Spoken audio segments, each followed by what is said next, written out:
I love what you talked about, just climbing the corporate ladder. And then you had a mindset shift, it seems like, where you all of a sudden realized that, your fate, your destiny wasn't really in your hands anymore, right? It was in somebody else's hands.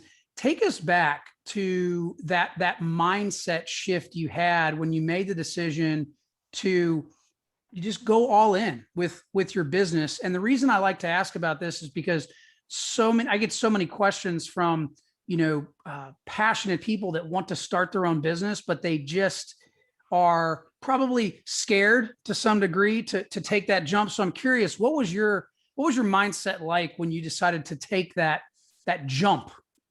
Yeah, absolutely. A lot of fear, obviously, right? So most people are fearful, but they don't pull the trigger because the fear of unknown is greater than the conditions that they're living in right now. So they're not happy. They kind of foresee what will happen to them 5 years, 10 years, 15 years from now. But the fear of unknown, oh, what if I start something and totally fall on my face and totally fail, keeps them away from actually doing it. The way I overcame it is I kind of dug deeper into my why. What do I really want to accomplish? And I noticed that in two occasions. One is what I just told you about, one of the seniors in the company that I used to work for got fired. The other one is one day I'm driving around. So my job was to stop by businesses in my given territory and sell them payroll services, credit card processing, and I'm having a blast, right? So that specific day, I closed like 3 deals. I'm on top of the world in my mind.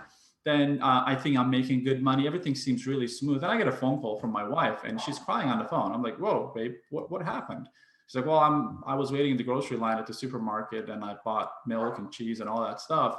My card didn't go through, so her debit card didn't go through, and she tried another card that didn't go through." So I was living in this illusion that things are fine, but my finances were a wreck, right? So, and I was this optimistic entrepreneurial type person that things will be better. Well, things are not going to get better if you leave them to their own devices. You got to do something. So that was like another massive shift that I decided I got to do something.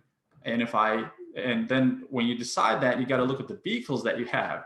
The vehicle I had was the job. Will that job sustain the living that I want to experience, like the nice car, house, whatever it is, right? I'm not much of a car person, maybe somebody else, whatever will make you feel better about your finances. That was the shift. So for anyone who's looking for a reason, the real reason, just kind of dig deeper into yourself and find a why as to why you're doing it, because you can't eliminate the fear. Fear will be there. It was there when I made a decision. It was there as I was building the business. It was there when I quit my job because my boss called me crazy. He's like, "Dude, you're on pace to make 200 grand next year. You're just quitting just like that? And you're just going to go start a business and grow that business?" Just, it doesn't make sense, right? But you got to be okay with people not understanding you because they're not living in the same realm as you are. Does that make sense?